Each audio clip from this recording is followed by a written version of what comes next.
Commander, you've rained on my glorious parade. For this, I'm sending everything I've got at you. But I won't let you have the satisfaction of catching me. I'm escaping to the one place that hasn't been corrupted by capitalism. Space!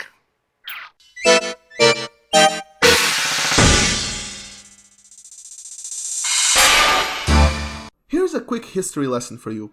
In 1996, Black Isle Studios, a subsidiary of Interplay, released a turn-based post-apocalyptic RPG called Fallout. Eventually, Interplay went bankrupt and the Black Isle devs went to form a new company called Obsidian Entertainment. The years go by and eventually Bethesda acquired the Fallout name and made a new game, only this time it was an FPS RPG called Fallout 3, since Black Isle had already released 2 earlier. After the release of Fallout 3, not immediately, but sometime after, they hired Obsidian to make a new Fallout, which was eventually released in 2010 as Fallout New Vegas. Though the FPS Fallouts had more DNA in common with games like Deus Ex than anything resembling the original Fallouts, being that they are all FPS RPGs that let you build your character with a variety of skills before letting you loose in sandbox-style levels, where you are free to find different ways to proceed using the skills you pick up while you level up your character. With that little doozy out of the way, let's talk about a completely unrelated game from a completely unrelated new IP. The Outer Worlds, a game that proves Bethesda was onto something, at least in the eyes of Obsidian, given it is practically a carbon copy of New Vegas rather than anything else Obsidian has ever done over the years. And it's such a carbon copy, it honestly feels like a waste of time to retread the same points Fallout New Vegas reviews did. Suffice it to say, did you play Fallout New Vegas? If not, then why not? It is one of the best games of all time, so go play it. And if you did, then well, it's the same thing but in space instead of a post-apocalyptic wasteland.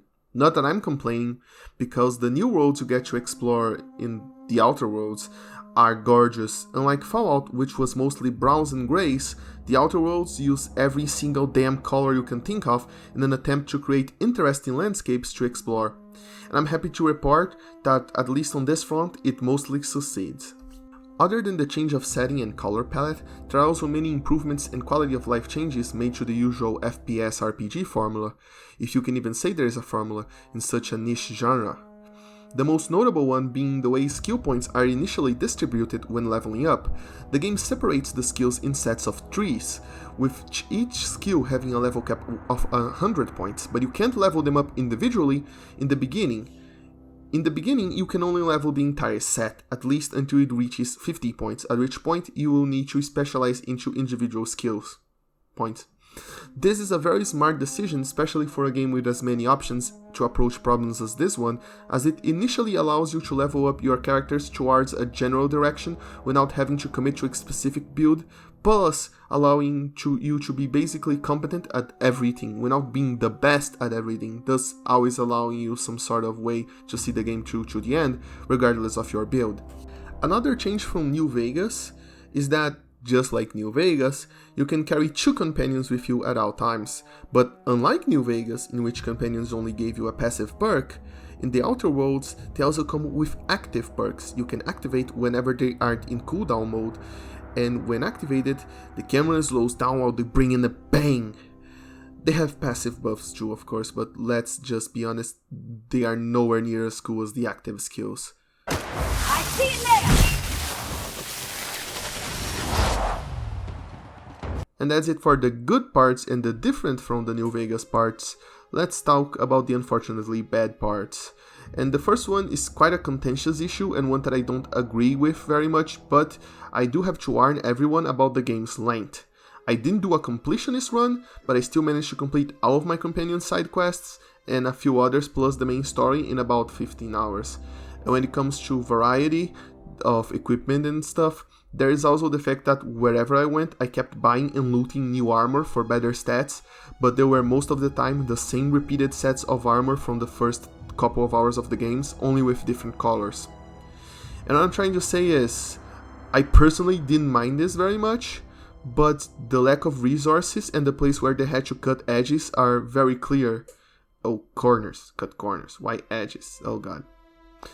But basically, Obsidian didn't have New Vegas money when making this game, and it shows, and you should expect that this game is a full 3D FPS RPG, but it was made in a budget. Gameplay-wise, one of the truly odd decisions this staff made when making this game, which is really weird, especially considering everything else fits so neatly, was the optional phobia system, where when you get hit with enough damage of a certain type or for a certain enemy, you can choose to get a phobia from that, essentially allowing the damage you already received to be even bigger, allowing you to increase in exchange for an extra perk point. But the penalty was so high, I never even considered picking a phobia at any point, because, well, the penalty was high, as I mentioned, and it is a system I think isn't going to get much use at all because of the severe penalties, heavily outweighing the pros of picking such a thing. And of course, being this is a dialogue-heavy, plot-heavy game, we couldn't end this review without mentioning the story.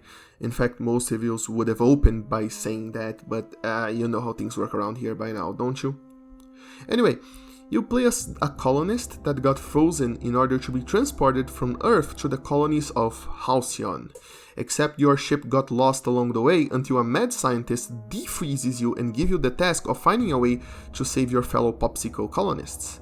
A fact made harder by the fact that Halcyon is held by the tight grip of ultra-capitalistic corporations that don't give a shit about human rights so long as they make maximum profit, often in the most darkly hilarious ways. It's a very scathing critique of capitalism and corporations and how things can go severely wrong, and honestly it's a very interesting setup, but your goal doesn't change or evolve much during the entire game, making the individual plotlines of each place you visit on your way to the end, plus the moral conflicts and decisions you have to make, much more interesting than the main storyline by itself. It's a very the journey is worth much more than the destination kind of game. And even when near the end, they shove you in not one but two plot twists to raise the stakes. But it's already too late since the game is about to end anyway, your decisions and alliances and stuff have already been made, and there's little to do but face whatever cruel destiny the writers have in store for you with these last few twists. And that's it for the Outer Worlds. As a game, it's pretty much more New Vegas for the crowd that love New Vegas, and perhaps a good starting point for the crowd that doesn't love New Vegas yet. New Vegas, New Vegas. Have you played New Vegas? Yeah, you should play New Vegas, but going back to the Outer Worlds, do I recommend it? Absolutely. I don't know if I came off unduly harsh or too quick with this review, but the truth is it's one of the best RPGs of the year. Just don't expect it to reinvent the wheel that New Vegas made. It did not, however, take the place of what I personally considered to be the truly best RPG I played this year. Well, better luck next time, Obsidian. Maybe one day you'll finally get your 85. Bethesda is a fucking horrible publisher.